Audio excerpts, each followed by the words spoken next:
Hello and welcome to the Powerfish Podcast. I'm Fish. And I'm Ben. Today we're going to talk about realism. When you say things like, that apple is red, or this table is a table, or 2 + 2 is 4, are you actually talking about something real? Are you really discovering reality? Or are you just playing word games? Is table just the name we give to a collection of atoms that is piled up in this way? Or is there actually a table here? You and I had a pretty intense discussion about that not a couple weeks ago. Not a couple weeks ago. Well, It was anything other than a couple weeks ago. matter of fact, it might have been a couple weeks ago, now that I come to think of it. But we had this very discussion on the topic of a chair. Mm-hmm. And in 5 words, no less. Chair, yes. The topic of, in 5 words. The topic of, it wasn't explicitly said, but it basically boiled down into a realist argument on if chair actually exists or if it is simply just a pile of atoms in a certain way that we give a name to. Go check out that episode or the clip that we posted after it. Yeah, one of that the was two. a funny episode.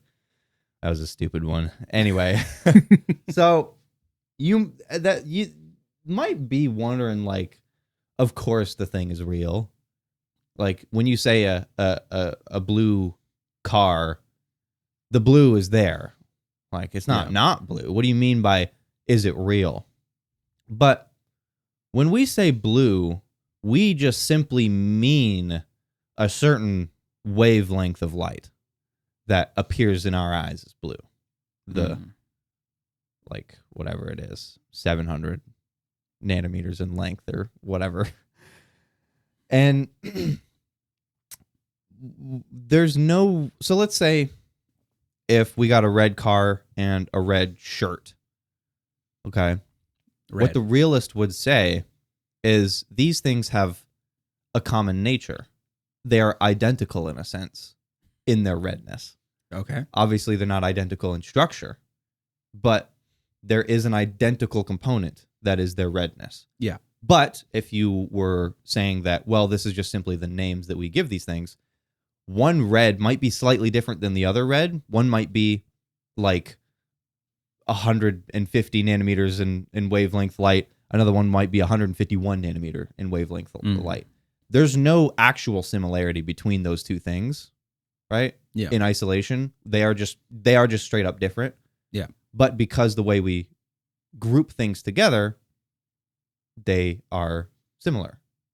When in reality, if you remove us from the equation, they're not actually similar. They are straight up different wavelengths of light. Yeah. There's nothing similar about them, even though they look red. So the realist would say, no, they're both red, and that is true regardless of whether we're here to group redness in a certain wavelength range of light category.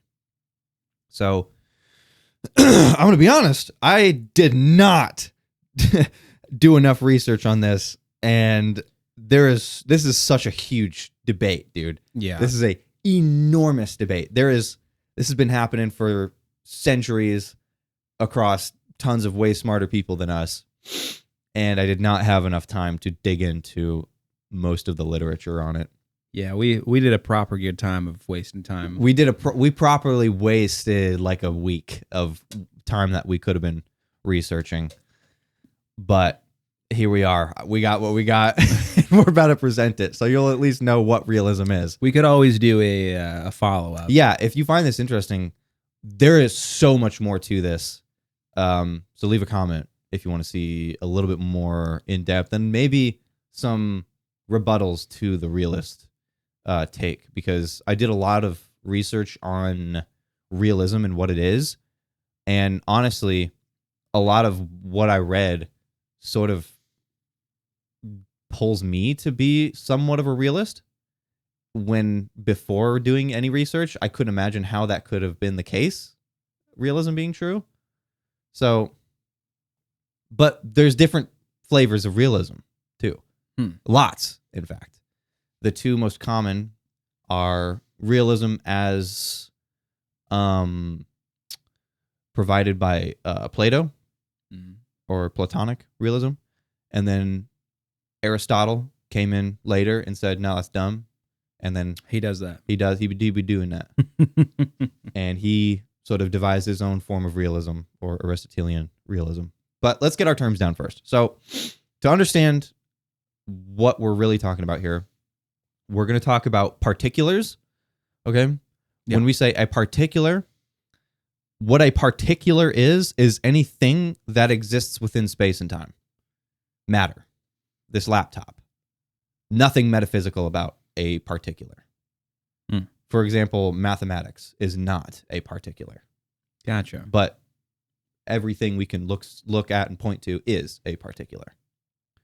Okay? And then we've got our universals.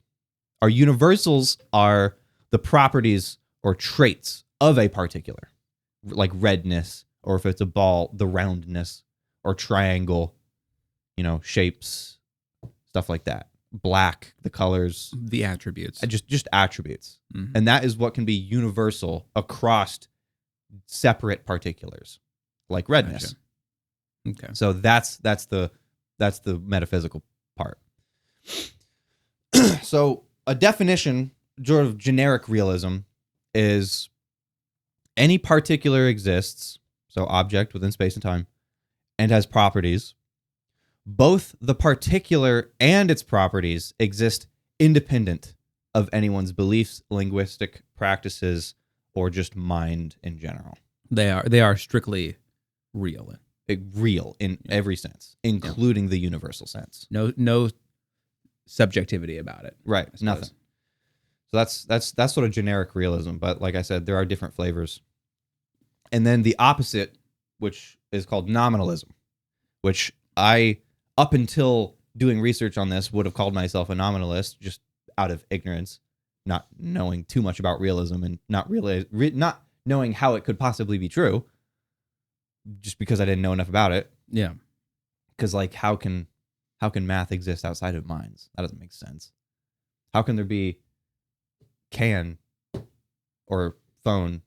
How can those concepts exist even before humans ever came along? How can the form of phone ever have existed before humans came along? But it did, according to Platonic Realism. So, nominalism, particulars are the only things that actually exist. Universals don't exist and are instead useful categories that we make up. So, like, for example, the reason why we would even do such a thing is it's pretty evolutionarily useful. The less work our brain does, the more efficient it is, the less calories it burns. So back to the color example, if you've got two close wavelengths of light that are red, they're separate colors. But because our brain is evolutionarily designed to be as lazy as humanly possible, it's close enough to where we're just going to group it and call it one thing.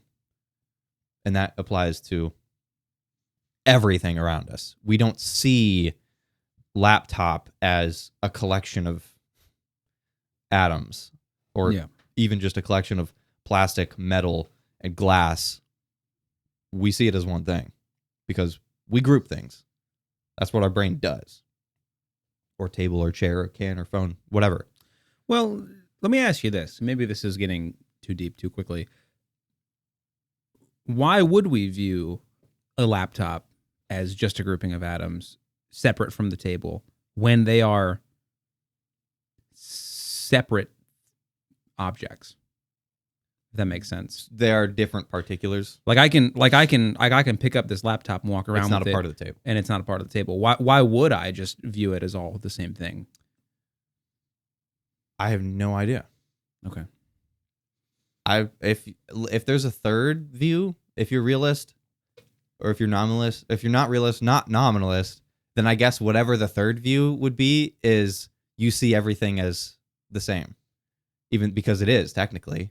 Everything is simply atoms that are made up of different proton, neutron, electron combinations. Right. Yeah, I guess that's what I was getting at is why would somebody not make a distinction? Because isn't that what we were just talking about with the other view? That there are no distinctions. It's well, just nominalism is the view that there aren't distinctions because there aren't. They're all atoms, but our brains make the distinctions. We group things. We make it up. Nominalism comes from the Greek word nomen, which is just name. It means it exists in name alone. Okay, so my question stands then. Okay, so why would somebody say laptop and table might as well be the same thing whenever there is a physical distinction? Nobody would. There is no view for that because that's kind of, you can't live. Our brains just can't do that. Yeah. There is no view for that I'm aware of. And that's different. I don't know why anybody would do that. And that's different than nominalism, which would do what? Yeah. What would they do in that situation? How do they distinguish? Group things together.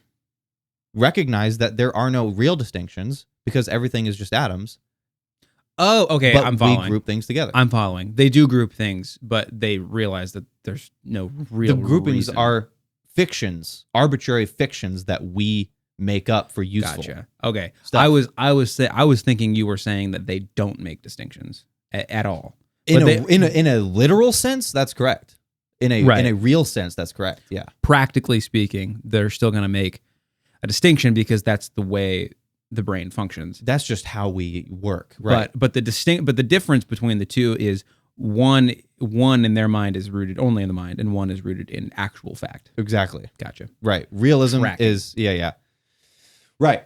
So you got it. So let's get into the first historical record that I am aware of a realist account from Plato, Platonic Realism. So this one's tough to get on board with. I'm gonna just lay that out there at the beginning, but I will say unless you're religious, then it's pretty easy. But but if you're not, so universals exist in an abstract realm of forms. Oh. Every particular thing around us has a perfect form of itself that exists within the metaphysical realm of forms, independent of minds. So particulars get their form, and form is sort of just another word for a universal or a trait. Mm-hmm. Particulars get their forms from an abstract reality called the realm of forms, as he named it. And these forms sort of partake in that form, these particulars partake in that form by way of extracting the form from whatever the perfection of it is in the abstract realm. So just to keep it consistent, we'll keep it with redness. When there is a red car and a red apple, they are both red. They both have the form of red, or the universal red, and they both get that red from the same perfect red that exists in the abstract realm of forms. There is true perfect redness, and then particulars partake in that redness form in a less than perfect state. So there is a perfect red. There is a perfect, true, ultimate red. In the same way, there is a perfect, true, and ultimate human person, because that is also a universal. You and I are both human, and you and I are both partaking from the abstract form, the perfect abstract form of human, in flawed ways, in our flawed particular bodies. I don't know why my mind went here, but I was just like, oh, so we're the Timu versions of the perfect human. Yeah, every particular human is Timu human, because there is an abstract human that is perfect. Yeah. Right. And the same goes for everything else. There is a perfect version of it that imperfect particulars partake from. Yeah. Okay. So that's kind of weird. But yeah, I don't like including that. So you and I have talked about moral realism before, where moral right and wrongs truly exist independent of humans. There is such a thing as like the good. Yeah. That exists in the abstract realm of forms. There is the perfect good. And every time you and I do a good act, that is us partaking a little bit in the good. We embody the form of the good, at least for a little bit, while we give a baby a piece of candy. You know? That could be good in some That aspects. could be I good. suppose. That could be bad. You're going to ruin his teeth. His or her teeth. So, yeah, math. Yeah, math and numbers exist. All like equations, infinity. That is something that we are discovering, not inventing. Numbers. Mm. And you know what? This sounds kind of ridiculous, but it's not as ridiculous as it sounds. I don't think it sounds very ridiculous at all, to Really? be honest. I don't. So you think 2 + 2 = 4 existed? The actual number, the abstract, not just what it represents in the world. You think the numbers existed before ever humans came around? I guess maybe I'm latching on to the abstract nature of what math can be instead of the actual labels associated. I guess what I'm thinking when I think it's not ridiculous, I'm thinking of if I think I've said this actually a couple times on this here show, where if I'm Ooga Booga and I have an apple and then I have another apple, I have two apples. I'm not going to call it two, but it is two. Right. It's the abstract counting. It's what math represents in the world. Yeah. That exists. But you probably wouldn't say that the mathematics itself, the abstracted form of what it represents, also exists independently. I guess on its face, I wouldn't say that, but I'd be very curious to see what the argument for it would be, because I could maybe be swayed. You and I have actually talked about this a little bit. I don't remember the context, but I actually think it was in the contingency argument for God video, because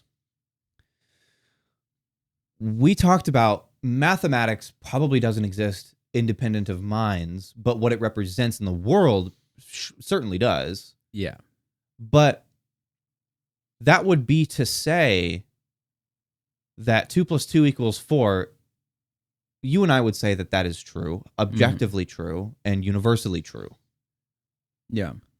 But if 2 + 2 = 4 doesn't exist before minds, then it sort of by default has to be false, because it's not even existing in the first place.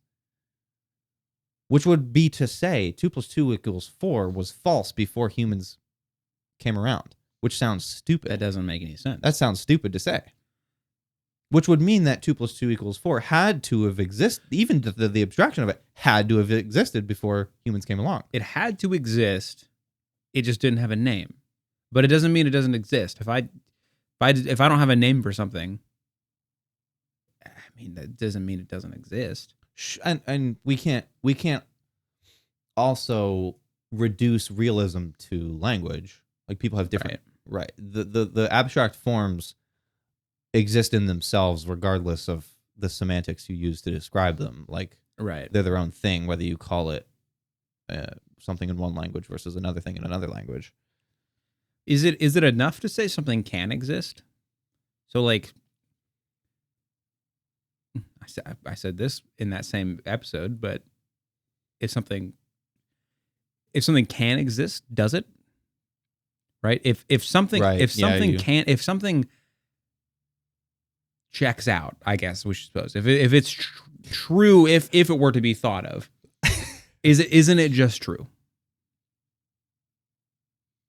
Even if they didn't think about it. Even if they didn't think about it. If 2 + 2 = 4 is just true, do we need to think about it for that to be real? So you would say, like,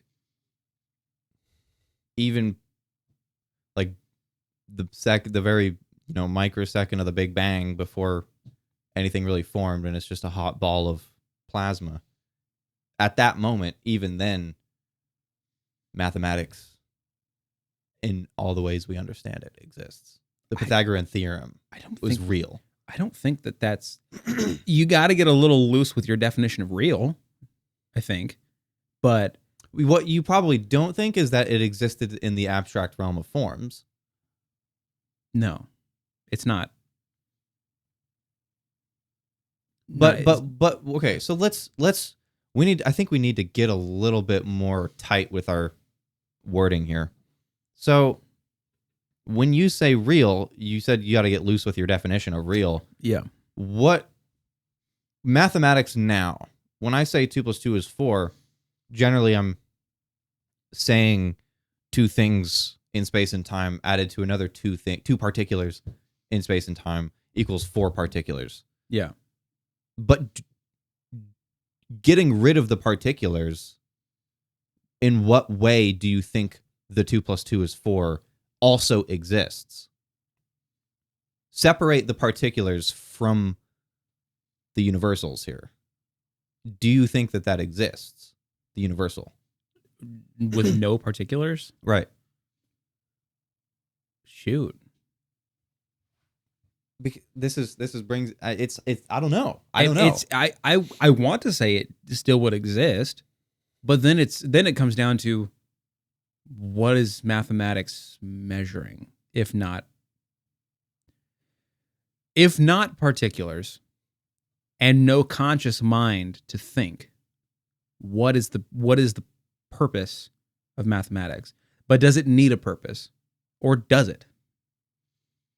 That question, because like if minds never came around, I think everybody would agree with this.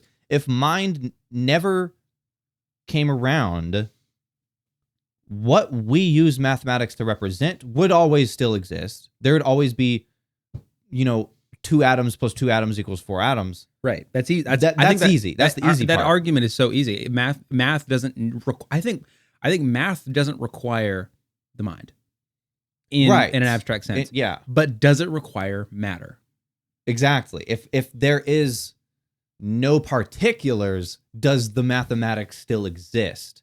And that's But What do we mean by exist? I don't know. If you said no, then that would mean you have to say something like 2 + 2 = 4 becomes not true by default, given no particulars, because it simply doesn't exist. Or another, just to put that the opposite way, you would say that simply math requires particulars.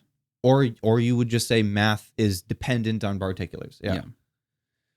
Which could also be the case. But if you said yes, though, what you're saying is the abstract, what it means to be math, exists outside of the need of anything physical. Right. Outside of space and time, pretty much. And then what exists at all? And exactly. And then what do you exactly mean by exist there? What does exist at all, regardless of math? What does exist in that space? Yeah. If you remove space and time, does anything exist? Exactly. What exactly are we talking about by existence there?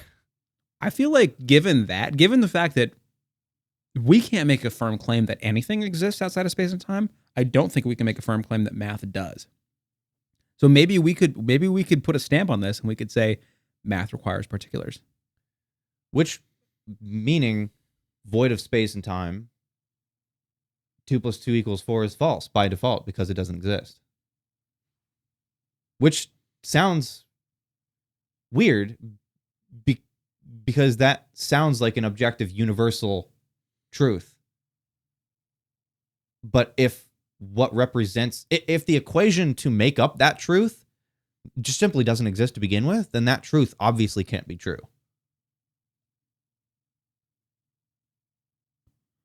I'm really trying to put together a thought here. I don't... Dude, mathematics is a tough one when it comes to realism. We would need to get a firm definition on what it means for an entity to exist at all. Outside space and time. Outside space and time. Well, God, of course. Does That was a joke. exactly. Does the idea that a thing could be grouped and another thing could be grouped and those things can be counted, the very idea outside of matter and as outside of space, outside of time, does the very idea of it mean that math could exist? But then you'd fall back on, well, there's nothing to count. There's nothing to do. There's math nothing upon. for the math to. There's nothing for The math math to represent. loses meaning in a sense. But we know that to the conscious mind, math doesn't require matter. Right. 2 plus 2 equals 4 exists universally. Well, let me always. ask you this. We probably wouldn't have math without matter. True, I mean. We wouldn't. But knowing that we can do math outside of matter, we don't have to have things to count in order to count things. Right? Yeah.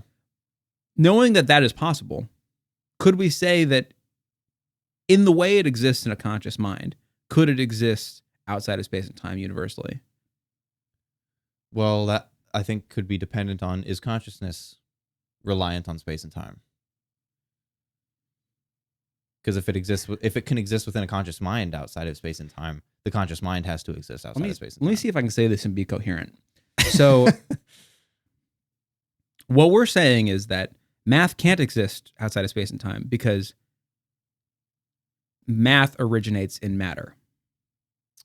Math is dependent on particulars. It's dependent on particulars. But then we're also saying that with the establishing of the conscious mind, we don't need the particulars. What if we just cut out the middleman? And now we've got the... So this would be a question of, could someone... You see, we invented... Well, unless you're a realist, you would say we discovered. But from a nominalist perspective, we invented mathematics by way of tally marks to count things for the sake of trade. Right. So undoubtedly, particulars were the reason we came up with math. But the question really would be is it possible for somebody to have invented math completely independent of a particular necessity of it? I think that's an interesting question, and I want to talk about that, but also, does it matter? Does it matter why a person... What? When you said does it matter, I took matter as in material. Oh. Does math matter? I thought well, that doesn't make any sense. Does the way humanity I'm gonna use this perspective, discovered math, have any bearing on its reality outside of space and time? Its fundamentalness. Well, if you were saying that math did exist outside of space and time, then sort of by necessity, you wouldn't have been saying we invented math. You would be saying we discovered math. Right. I get the other way to look at this is, again, to remove the counting of particulars from the equation.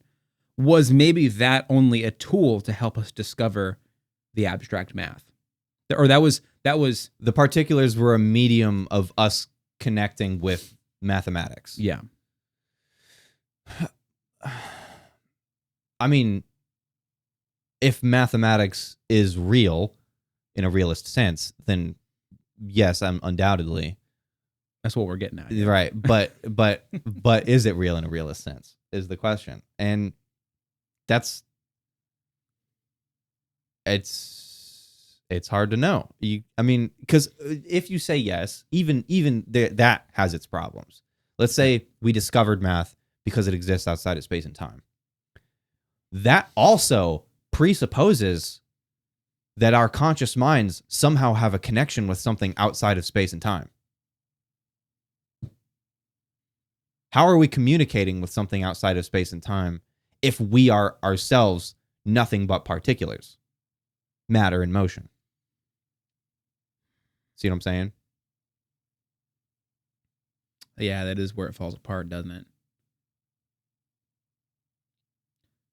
And also, what does it mean? What does it mean to exist? Right, exactly. We still haven't. We haven't tackled that yet. Yeah. What is existing independent of space and time actually even mean? Yeah. Unless you're Plato and it's some... Unless you invent your abstract realm of forms, rather. Yeah, rather.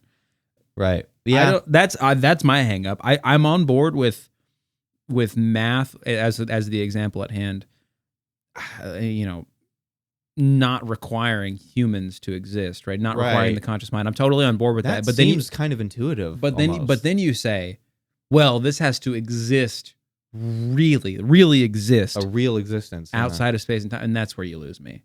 I don't understand that. But, and this is where I guess I'm not supposed to understand it as a human. So this is where an extra week of research would have really helped me, because mathematics is kind of one of the deeper forms of realism that you can get into. But this is where I think my intuition nominalist juices start circulating, because would it not just be easier to say, yeah, mathematics, we invented it because of particulars that we needed to group and organize? Instead of cutting out the middleman of particulars to establish realism, we just only focus on the middleman as the invention of that process. Exactly. And there is nothing before. Right. Yeah. No, that's certainly the easier solution. Right. Here. This seems easier as a nominalist than a realist. But the problems with that become, if you are a nominalist and mathematics only exists because we were here to invent it, you also then have to say, okay, then something like a objective mathematical truth becomes false by default once we disappear, which that doesn't seem right to say. Well, I mean, could you just say then, because we said outside of the conscious mind, one thing, two thing. One thing, two thing. The particulars that it represents always was true. Could you just say that what math represents is objectively true, and we just put labels on it? We didn't invent it, but it also doesn't exist outside of space and time. Sure. You could, I think, yeah, that also seems easier than finding a way to make it exist outside of space and time. So yeah, I this, again, I know this is coming from a little bit ignorant view of realism, but this just seems like an easier nominalist problem to answer. But like I said, mathematics, there are people that are a-religious, or atheist, as most people that would say, that also do believe in mathematical realism. Yeah. Because like one of the greatest physicists still alive today, Roger Penrose, the guy that came up with the CCC model of cosmology that theorized we're in an infinite loop of big bangs and big crunches. Yeah. He believes we're discovering mathematics. Reason being is because mathematics works a little bit too well in the realm of physics, like eerily well. When Newton invented calculus, well, it was either Newton or Leibniz. They were fighting for credit who invented calculus, but we'll just say Newton because that's what most people say. When he invented calculus, he invented something that he didn't realize was going to be as useful as it was. It's like when you make a shovel, you see something you want to dig, so you invent a shovel to dig it. Yeah. And then you realize this shovel you invented also can chop down trees before you ever knew trees existed. And the shovel can also spoon feed food and water to you before you ever knew food and water ever existed. And it's like, what is this thing that we invented, and why does it map onto things in reality? Like it's eerily useful in ways that we never foresaw with physics. So that, in that sense, maybe we are discovering mathematics, and somehow it is fundamental in reality because it works so weirdly well with describing the world around us. And that's an interesting view. Instead of inventing math, we are how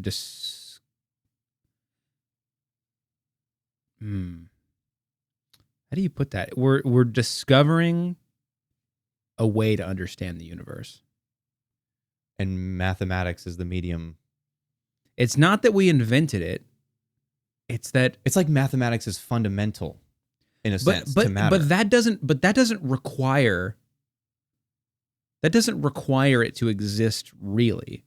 Now, we'll get there. We haven't talked about Aristotelian realism yet. This actually sort of consolidates a lot of these problems that we're raising. Some of them, not all of them. We'll get to that in a moment. So let's move on. Math is a tough one. It's a very interesting one. I think mathematics is one of the more defendable cases for realism. But so just furthering the definition a little bit here in that whole perfect realm of forms, something, if you draw a triangle like in the sand, that triangle is partaking from the perfection of the perfect form of triangle. Yeah, that just seems a little weird. Well, let me tell you why it actually sort of makes sense. So I would love you to. If I draw a triangle in the sand, we know it's a triangle. Or if I draw a triangle on paper, we also know it's a triangle. But let's say I have Parkinson's and it's a really bad one. But it's still a triangle. Yeah. We both recognize we recognize that both of those are triangles. One is better than the other. But here's the thing. We know what a perfect triangle is. 3 sides that equally add up to 180 degrees. Yeah. That doesn't exist in reality. Yeah. There is no perfect triangle in reality. But yet, we know when one triangle is better versus when one triangle is worse. Yeah. So it's like we're comparing these 2 triangles to something that is actually not existent. Or it does exist in the realm of forms. See what I'm saying? And the same applies for colors or anything. If we say one red versus another red, we say this seems a little bit more red than this. But to say that, we're acting like there is a true red. Yeah. You know? Yeah. So when we compare 2 things, we talk colloquially like realists. We talk like this abstract realm of forms, and there is a perfect version of XYZ. But could you just say that instead of existing in a perfect realm of forms, it's just a perfect imagined thing within the mind? A perfect concept? Perfect concept. You could. I did. And you did. Yeah. So let's get into... I feel like that kind of shuts it down a little bit. Maybe there's an example where you can't do that.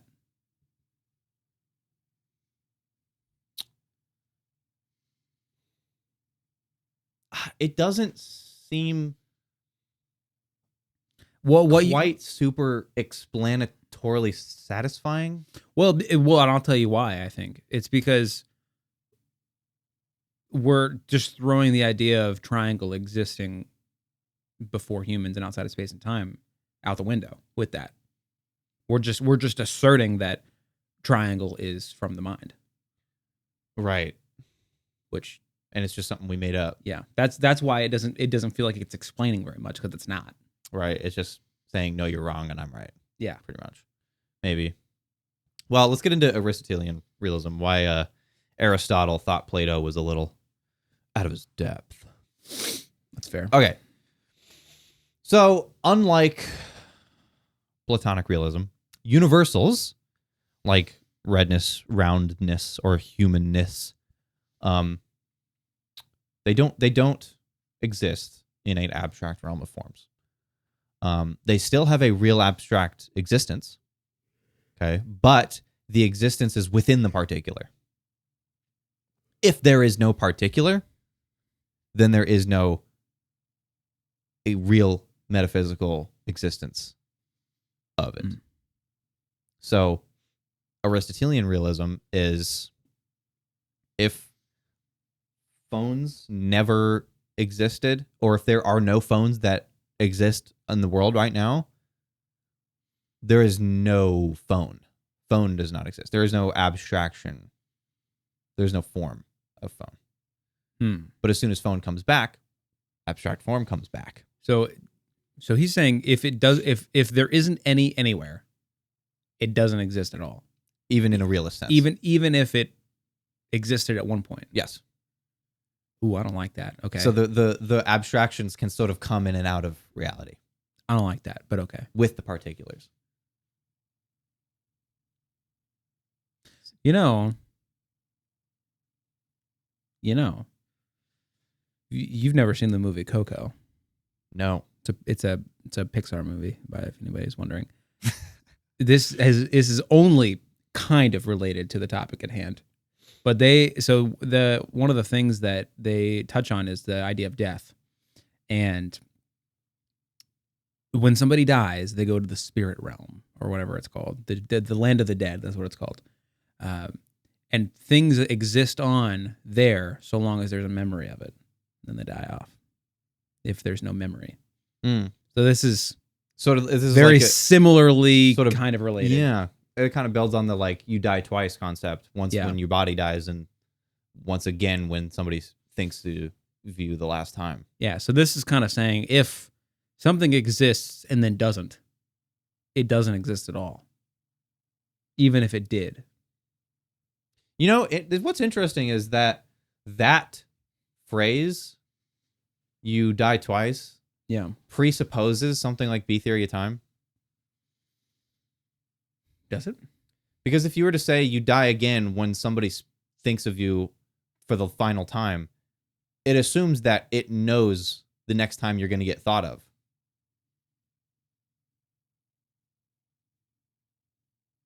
Meaning it knows when the last time is.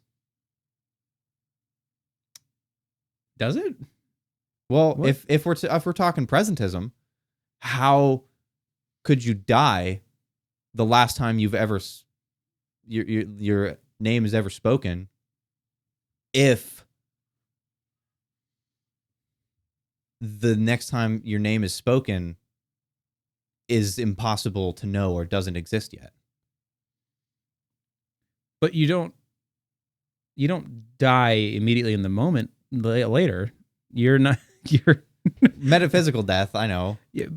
It's you die, and then we're past the bodily death part. Yeah, and then you're alive in spirit, I guess, or in remembrance, and then time goes on presently, and then you're forgotten, and then you're dead again. Yeah, but then what if you're remembered again? Do you come back alive? Spirit. Well, then you were never dead. Exactly. Meaning, if somebody says your name for the last time, for you to not spiritually die in that moment, it has to know the next time your name's going to be said or not said. Meaning the future is set. I suppose you're right. So something like that phrase presupposes B theory. I don't think people realize that. Well, considering that it took me a little bit to just figure out what the heck you're talking about, I imagine I know why.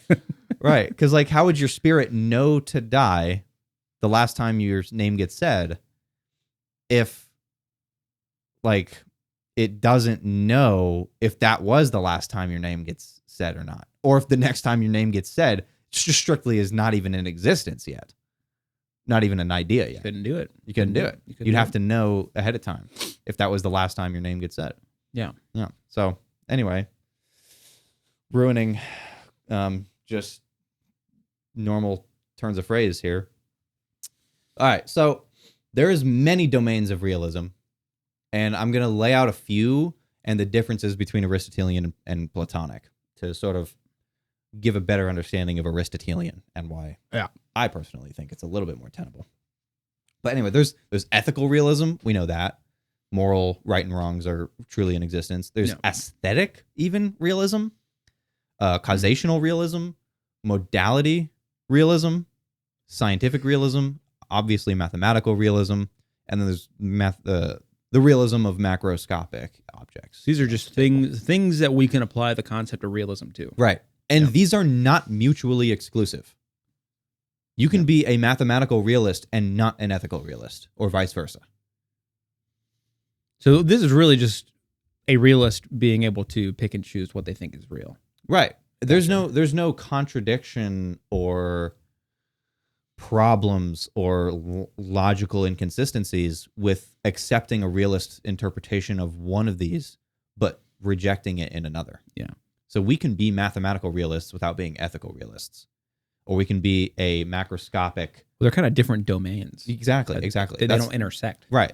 That's why they aren't mutually exclusive. So when you say you are a realist, you're kind of not saying much. You have to be a little more specific. Unless you say Platonic realist. If you are a Platonic realist and you believe in the abstract realm of forms, kind of all of this just comes with it. Yeah. But so ethical realism, what a Platonist would say is like things like justice, goodness, courage are real forms that exist whether or not humans were here to engage in them.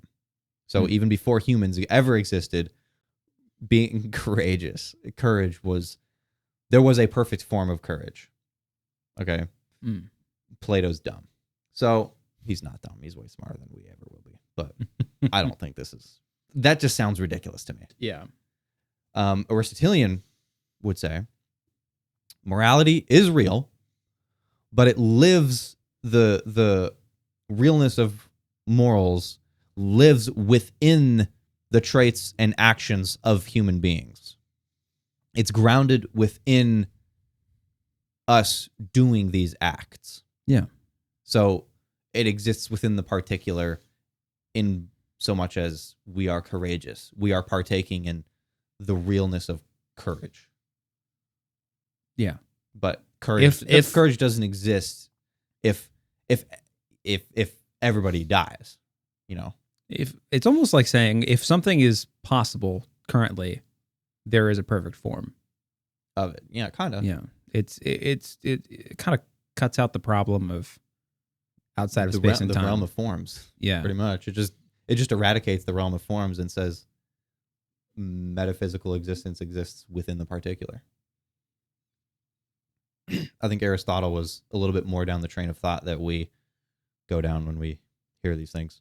Yeah. But aesthetic realism, a Platonist would say, just like justice and goodness, beauty too exists as a perfect, eternal, abstract form. See, that's weird. That's weird, dude. I don't like that. So like a painting or a song or a person is beautiful insofar as it partakes from the form of beauty. Yeah, and then the logical question is, what is that?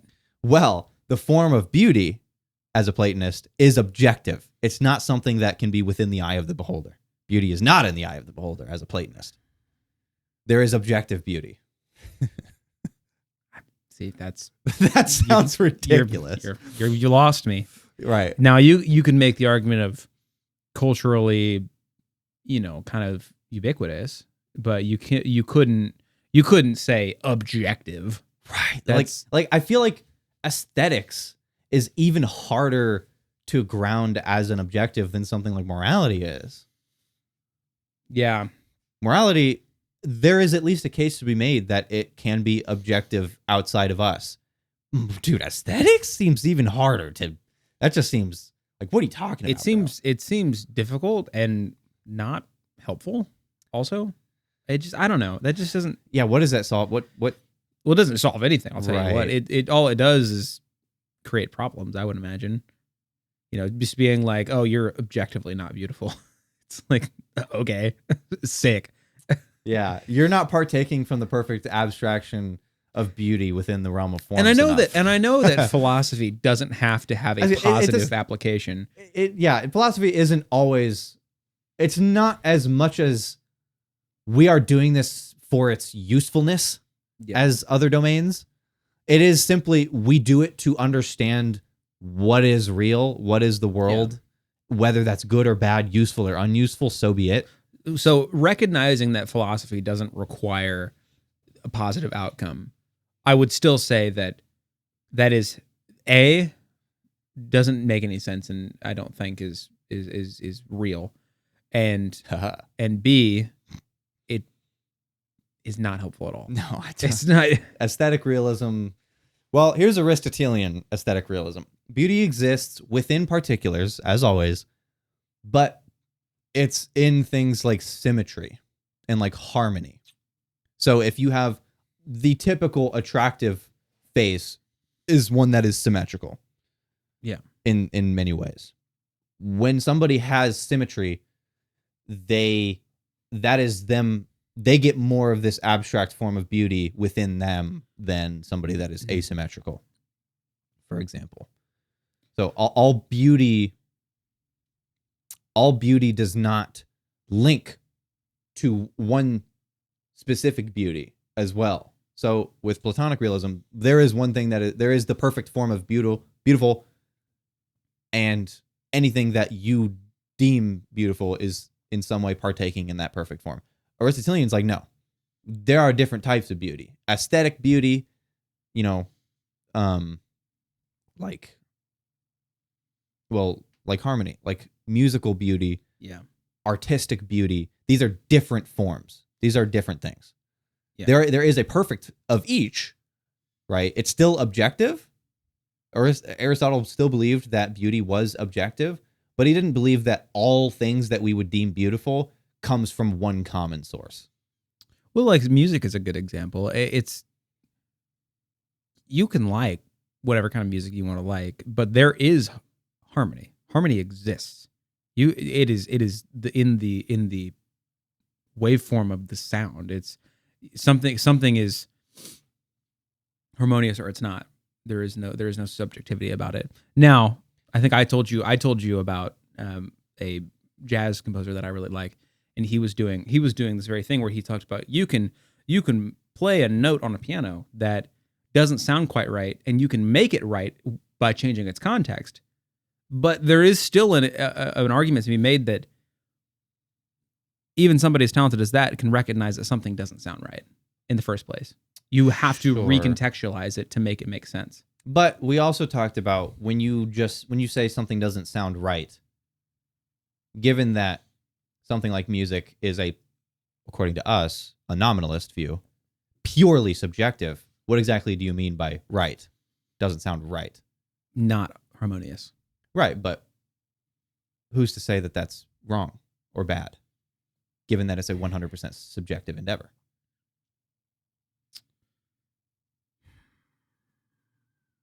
We've had this discussion before. I wish I knew a little bit more about music theory to be able to, right? Because I know I just couldn't replicate it for you, but I know there's an argument for how waveforms combine.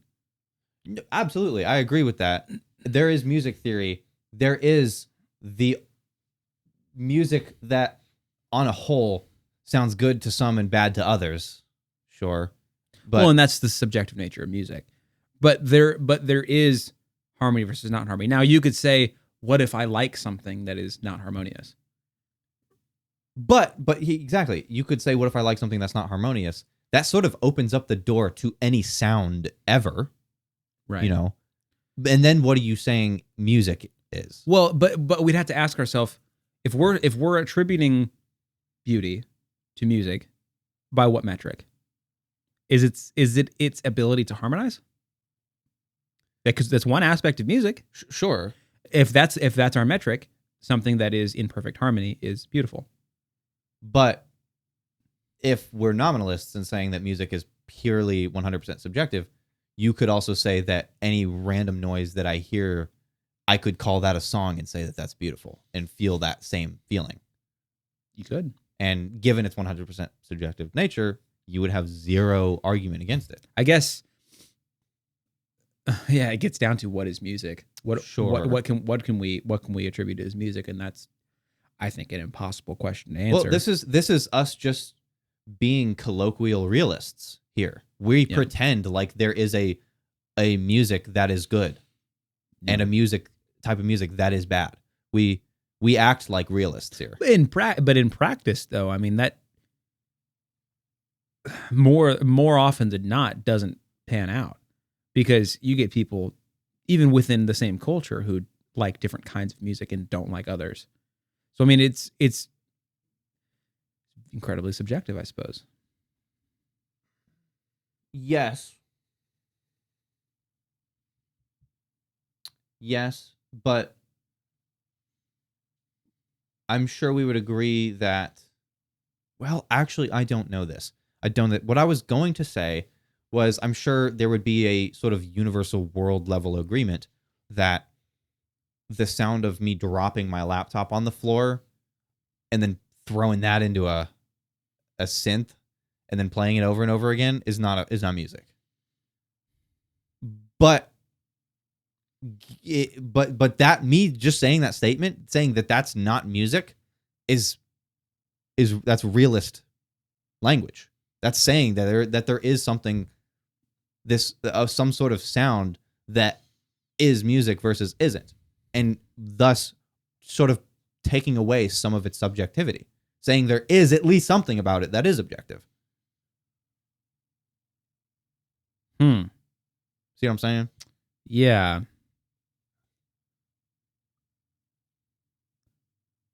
Huh. So you'd either have to get a firm definition on music or not, and we just don't require one. Right, which, yeah. I mean, I've always thought of music as organized sound with the intention of being musical. It's a very broad definition, in which in some aspect you could say that dropping something and throwing it into a loop machine is. But what if you do it with the intention of being musical? Right. Yeah. Then does that make it music? I mean, that happens. I mean, there's so much music where, somebody uses the environment to some. Yeah. I've seen things like. Granted, there's usually more to it than that. Right. Like there's a guy that smashed a pillow on a couch and then created "Bad Guy" from Billie Eilish with that. Exactly. And that's hilarious. But he still didn't just smash the pillow on the couch, do nothing to it, and call it music. He still had to organize it in a rhythmic pattern with, different levels of and I would even say that rhythm required for music. Well, I would say no, because there is music without it. That's what I would say too. So really, we've opened up the definition of music to include just about anything. Oh, yeah, just noise. Yeah. Noise with the intention of being musical. Yeah, if you have the intention of it being musical, you got it, bud. Now, there's obviously, if you don't conform to a certain kind of music or a pattern of music, most people probably aren't going to like it. Sure. But does it make it not music? Exactly. If we're going to be nominalists about this and say that it is 100% subjective, they can't say that it's good or bad, because there is no such thing as a good or a bad. They couldn't say it's good or bad objectively. They could say it's good or bad to them. Sure. And you can make music that is bad to all 8 billion people on Earth. Yeah. But that doesn't make it any objective in any sense. So when we talk about this music theory, which is holy cow, is it in depth? There's so much literature on music theory.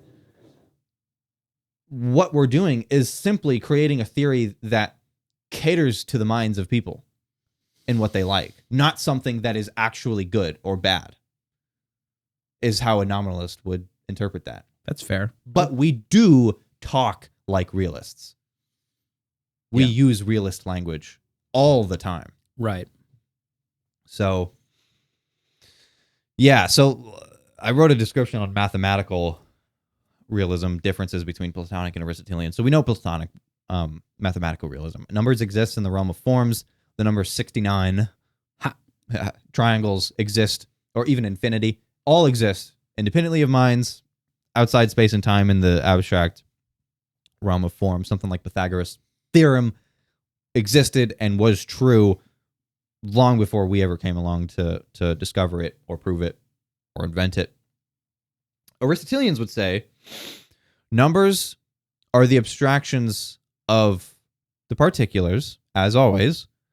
So if I've got 2 dildos, boom, boom, boom, 2. The abstraction 2 exists now. 1 and 2. Now there is a 2-ness. There is something real about 2, right? Yeah.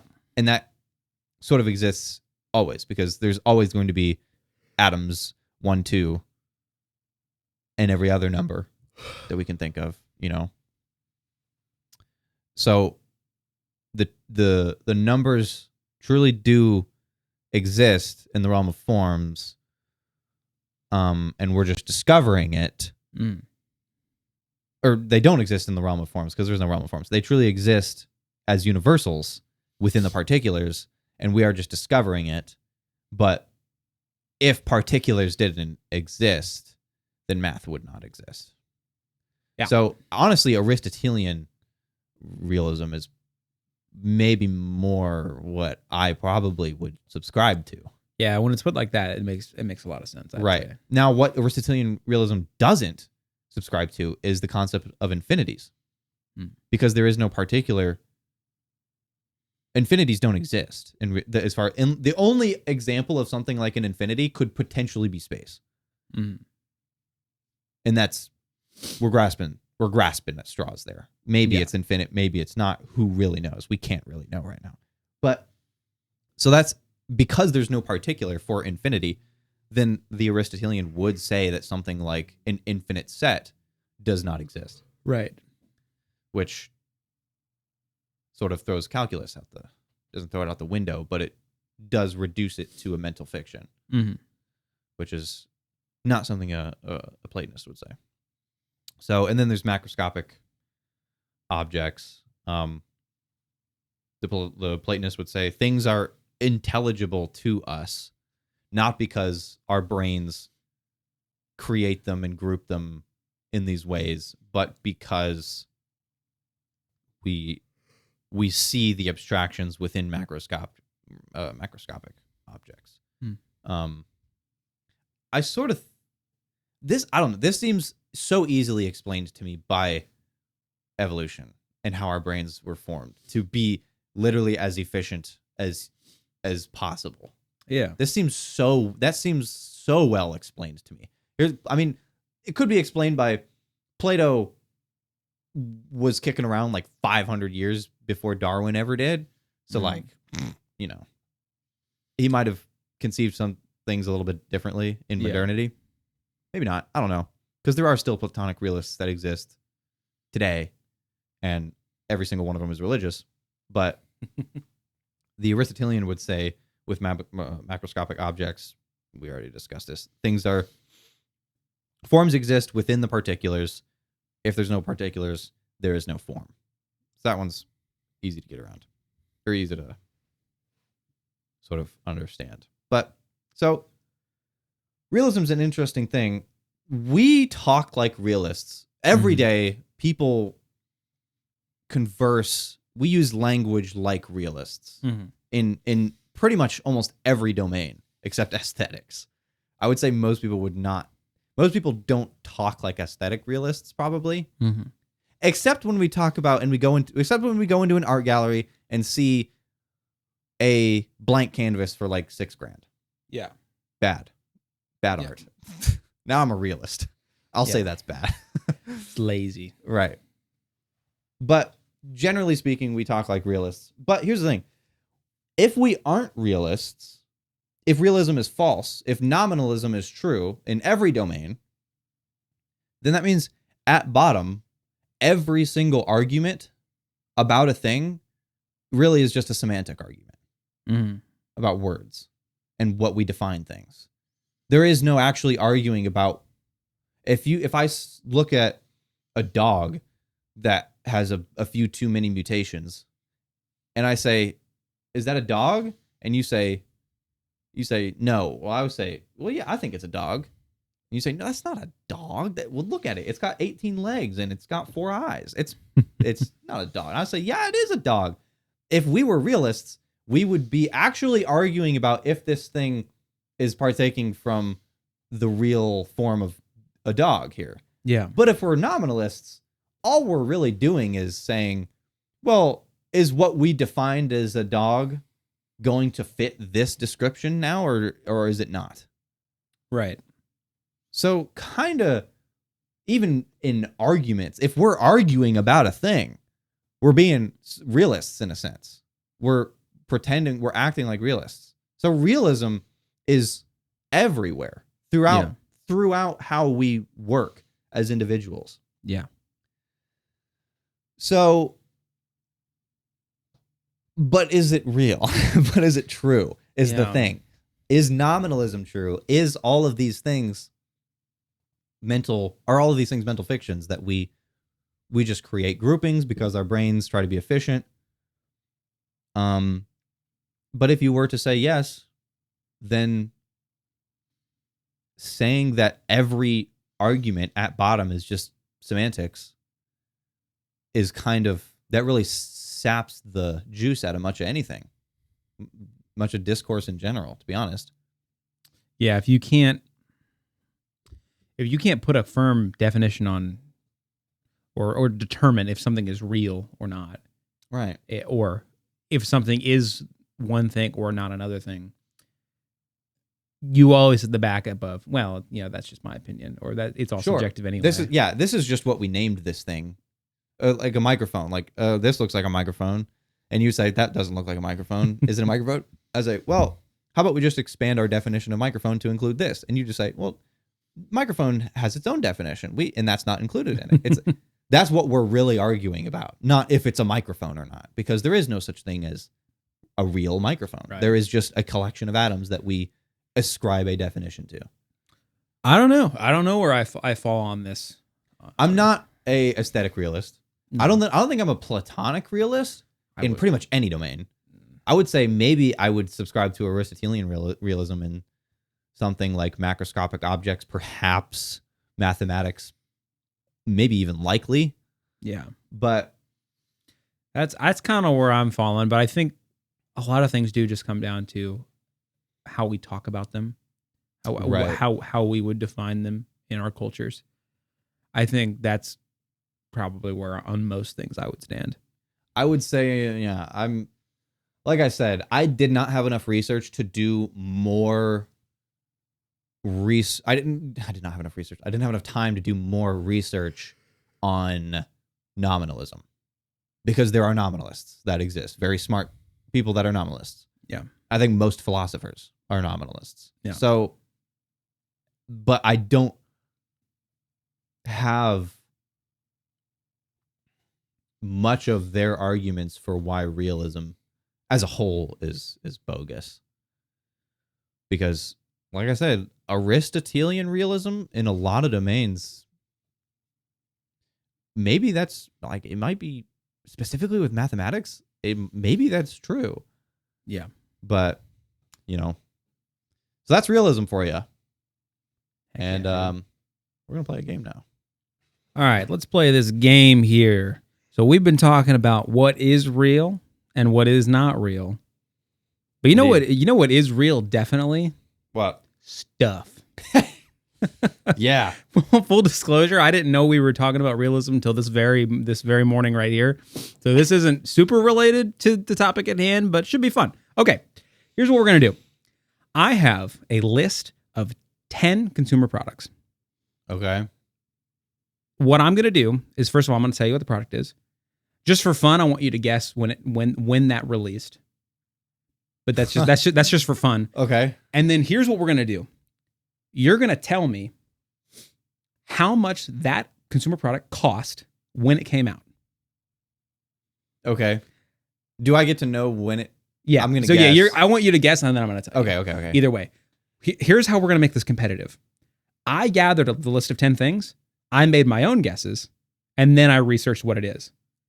So I have my own. I have my own scores in front of you here, and I'll let you know as we go. I've also got a handy dandy spreadsheet. I've got what my score was through that point as well. So we're going to be able to track where we're at. You've already played this game. I've already played this game. Okay. And I've vetted and made sure it all works and everything. So 10 consumer products, and then the way the score is going to work is whatever you were off by, whether it's over or under, is a point value added to your total score, and then the lowest score wins.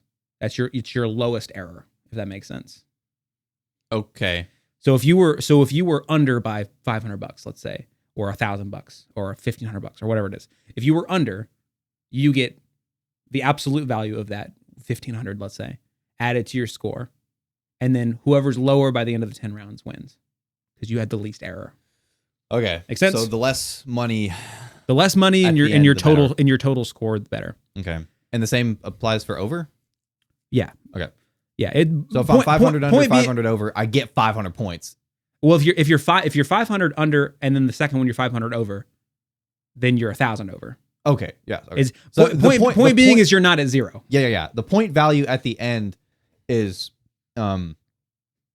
independent of over or under. Yeah. Okay. First consumer product. Whew. Is it real? The Apple iPhone. When did it come out? 2008.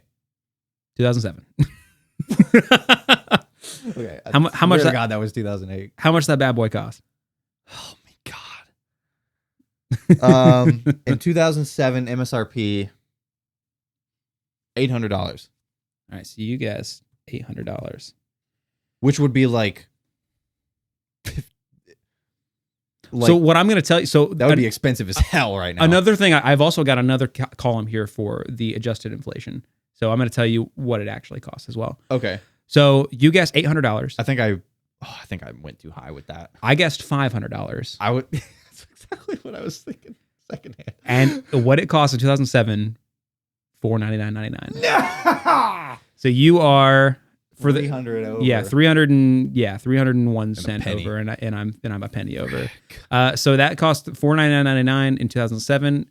Today, that's how it kind of tracks. $776.96. So yeah, $777. So like a base level iPhone. Yeah, that's really not the. I guess they've kept their prices consistent over the years. Interesting, except their top spec iPhone is $2,000 now. But so I've got you by $300 right now. Okay, round two. Frick. The Apple One computer. The Apple One. When did that come out? This isn't the iMac. No, is this no. This predates Mac. Yeah. There was, I actually just looked this up a little. There was the Apple One, the Apple II. I think they had an Apple III and something called the. There was like a woman's name. They had a computer that was like a woman's name, and then the Macintosh. Right. When did the Macintosh come out? I don't know. Oh, but that's not the question at hand. When did the Apple Dude, One? I might be so off with this. Like, I mean, 90, this isn't. I know. Like 90. 97?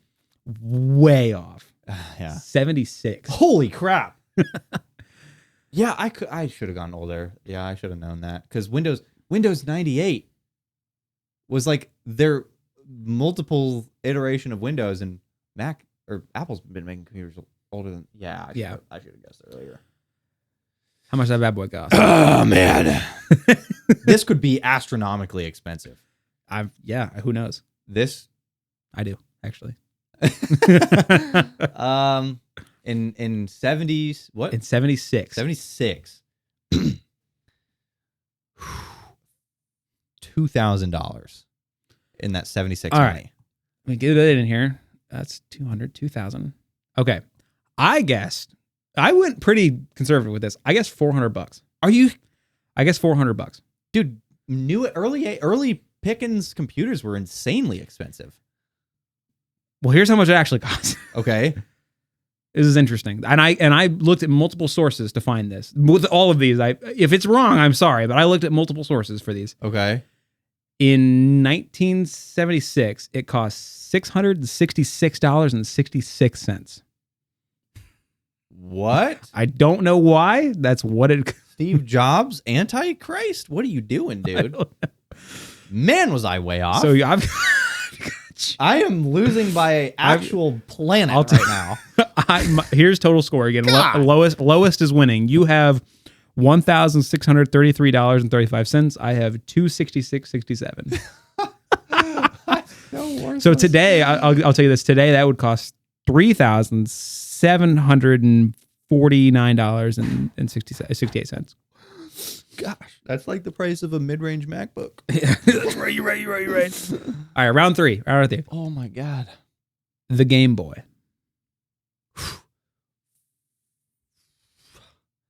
When did that come Dude, out? I don't even like 95?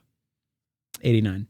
89. You're not too far off, but And how much that bad boy run? See, the years that existed before I was born, all is just 1 year for me. It's like it all existed in like there was before and then there was yeah, after. there was before I existed and then there was after I existed. That's right. There was BB and AB. Before men, after men. Man, $400. Damn. All right. I guessed $100. We are coming at this from totally different universes. We're so different on this. Holy crap. And how much it costs, you're going to hate yourself. Oh my God. $89.99. Cheap as frick. Why am I thinking technology was astronomically Well, priced? because you gotta think inflation is a big part of this. You gotta consider inflation. Because what would what would $2,000 for the Mac? What was that for the Apple One inflated in $2,000 in 76 today be inflation calculator? That would be insane. I'm not even speaking a coherent sentence right now. Hold on. 76. Yeah, why am I not taking inflation more seriously? That's kind of like the purpose right here. That would be $11,500. I mean, they're selling a Mac for more than that right now. That's true, but that's still so much money. That's insane. Yeah, that's. You gotta. I gotta claw back some ground here. This is insane. So for the game here, we're at. You're at $1,943.36, and I am at $276.78. Way less. All right, my God. This is right up your alley. You like this thing, the Rubik's Cube. Oh my gosh! When did that come out? The guy that invented it. He was, I believe, a teacher, and he invented it to show his class something or other, whatever his name, something Rubik's. Probably, I'd imagine. I might be speaking out of my hind right now, but Rubik's Cube. 1970.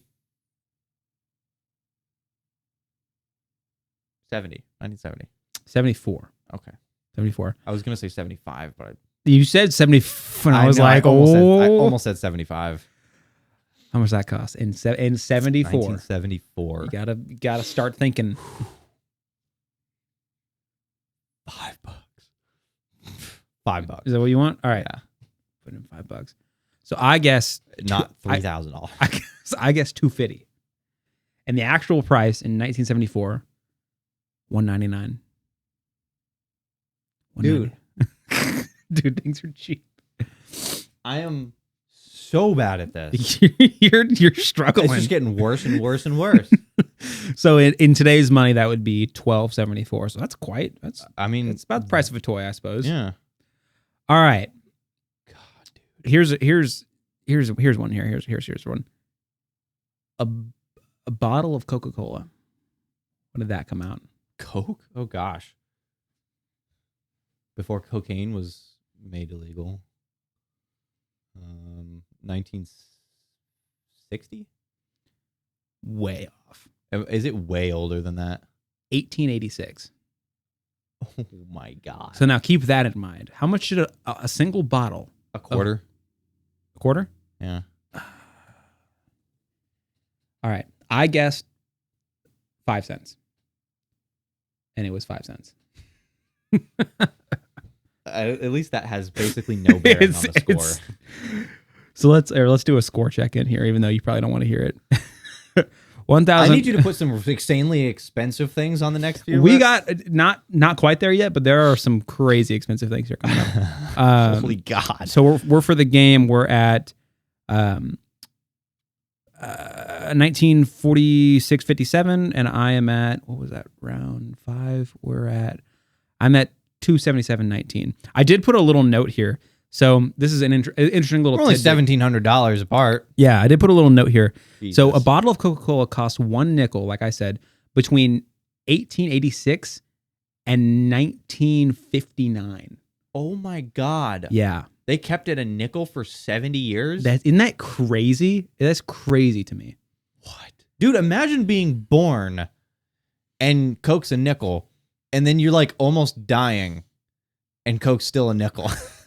That's crazy. That's an awesome Dude, world to where's live that in. price stability in today's age? Holy freak. Exactly. All right. The radio. The consumer radio. I don't have a specific brand or anything. When was that? When was that out? Radio. Well, I can tell you the theory of electromagnetism wasn't a thing until like early 20th century, I think. Maybe it was late 19th century. So it's after that. 1920. So I couldn't find an exact year, but it was early 1920s. So yeah, Okay. I would say you're right on the money there. They couldn't have waited too long before they discovered electromagnetism. How much that bad boy cost in the early 20s? The radio. Do I get like a brand? I don't have a brand now. Okay. Whatever it is, probably went out of business a decade ago. Hundreds of decades ago. Hundreds of decades. Yeah. Before it even existed. God,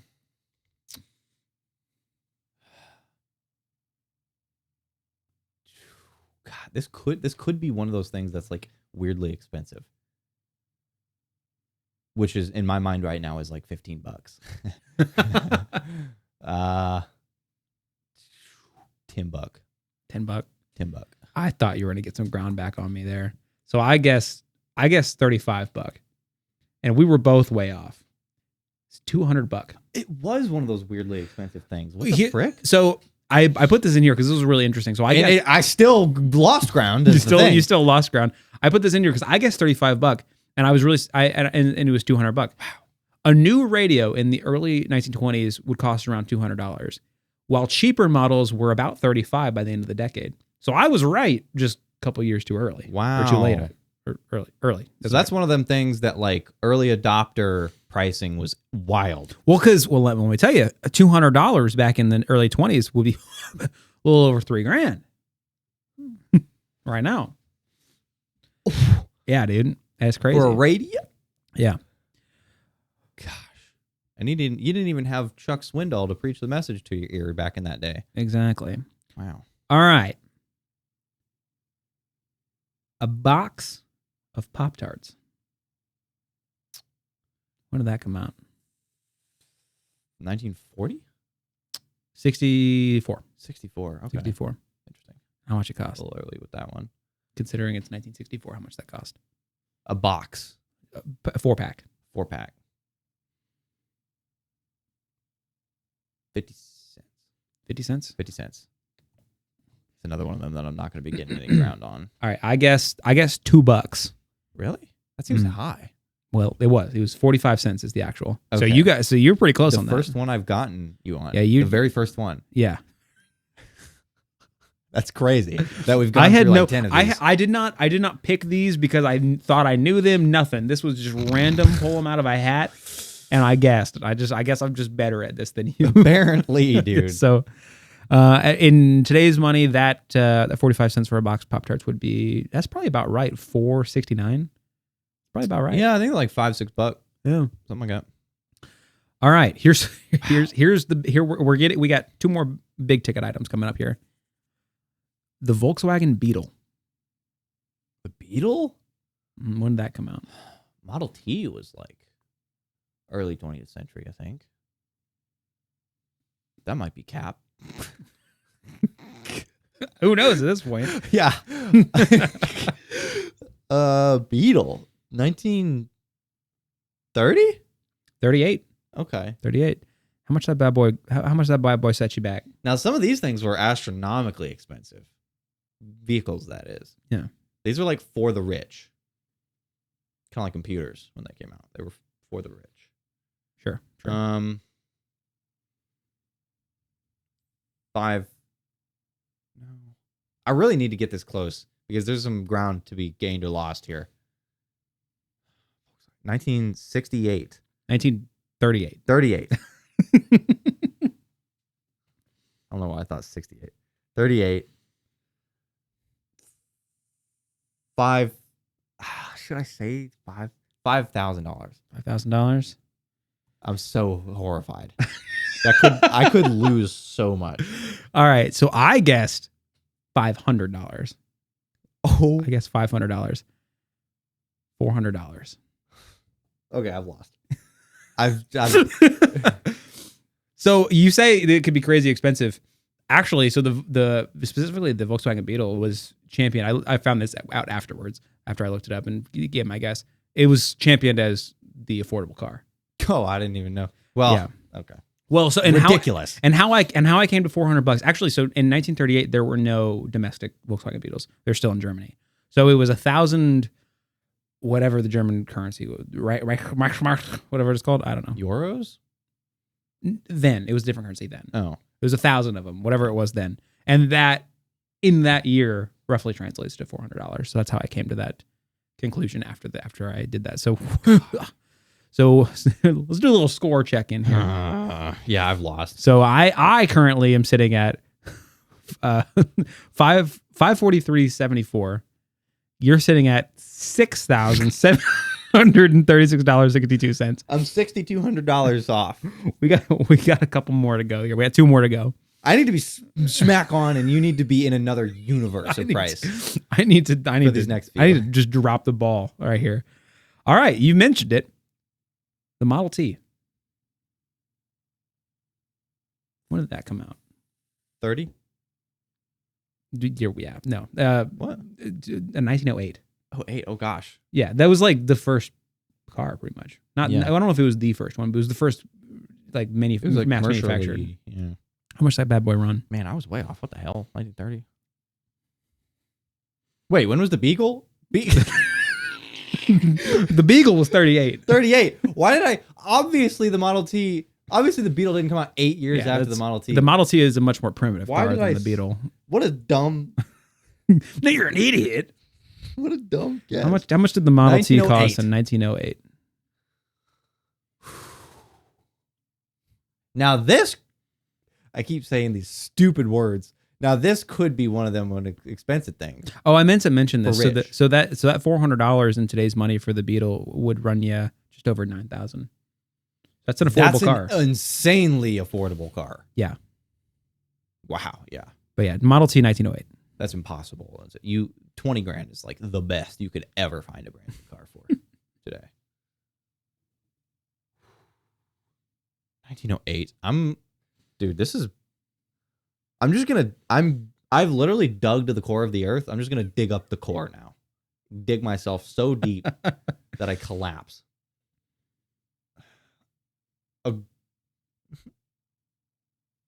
$500. 1908. So I guessed a thou wow. I thought about saying $1,000. I guessed a thou wow. The actual cost in 1908, $825. Okay, so I've lost ground again. How is this possible? All right, last one. Let's get it over with here. Last one here, round 10. I beat you in one of these, and it was a $5 item. All right, round 10, final round for the game. The Nintendo Entertainment System. NES. That was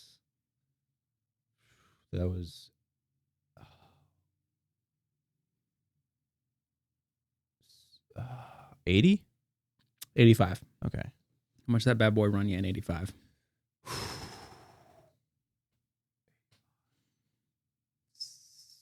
$70. I guessed 100. 100? In 1985, that bad boy set you back 150 smackers. Okay. I could have guessed it. Whatever your guess would have been, I could have guessed it was closer to that than mine.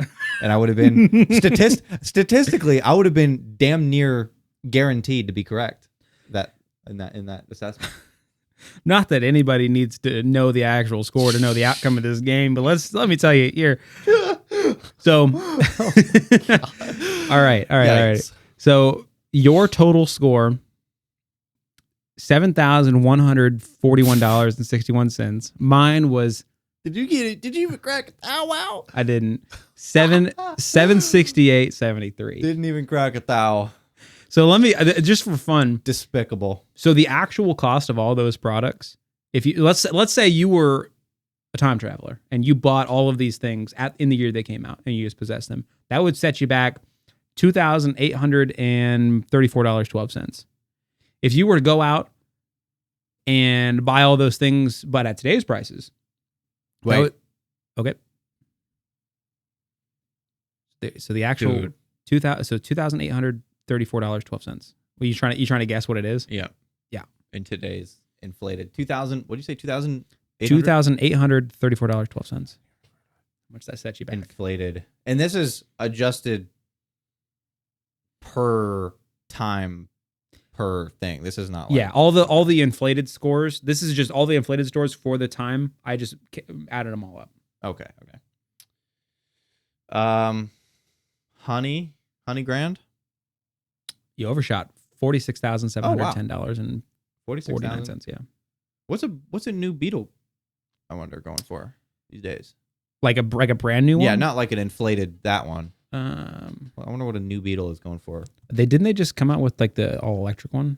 Probably. Most cars are doing electric versions of their models nowadays, which is kind of cool. There's an all electric Cadillac Escalade now. There's 2016 for $12,000, 2018 for 18.5, 2019. Wow, the final edition. Oh, did they stop making the Beetle? What? $12,000. What? Did they stop making the Beetle? Did you say 2016 for $12,000? Yeah. Okay. For some reason in my head, I thought you said 2026. Are there no new Beetles? Volkswagen? What are you doing? Make the freaking slug bug, dude. What about your 2025 Beetle? Damn. I bet you that wasn't a slug bug. Nope. Beetle press kit. I swear to God. Yeah. Hold on. There is, or no, I'm not. It wasn't an electric Beetle. It was an electric microbus. That's what it was. Oh, dude, the camper van. Yeah. Dude, those camper vans were like, I saw somebody driving one of them things in Missouri the other day. They were literally just screaming down the road in like just a normal sedan-sized camper van. One of those things. Those are hilarious looking. I can tell you that the 2025 electric microbus that I'm thinking of, it will set you back a cool $60,000. Woo, baby! You're probably not buying that for performance. You're buying that because you've got money burning a hole in your pocket. Well, that's the game. You lost super bad. Yeah, we're never playing games again on this podcast. That was pathetic. How many was there? 15, probably? 12? And what? I got one of them. Items 10. 10? Okay, and I got one. So there's a 9 in 10 chance that whatever I said and whatever you said, there's a 9 in 10 chance that I could have just said, okay, well, it's closer to whatever you guessed. And I'd be correct. I'll say wow. There are two pretty standout blunders here. And that's $2,000 for the Apple One. That one was bad. And $5,000 for the Beetle. That one was exceptionally bad. Those two are pretty rough. Baby girl. Yeah, that was bad. Okay. I mean, there's your $7,000 right there, pretty much, almost. That's most of the blunder. Yeah, that's what I said. Well, I ain't gonna make up most of it on a bottle of Coke. Nope. I'll tell you that much. Nope. Well, let us know what you think about realism. Like I said, I want to do more research on this. I want to get into... We didn't really talk about arguments today. We didn't talk about arguments for realism or against. And those are just as interesting as the concepts of realism and nominalism themselves. I think we're due for a revisit at some point down the road. So I would be totally down to revisit this because like I said, the arguments are just very interesting from both sides. Let us know what you think, and we'll talk to you in a couple weeks. See ya.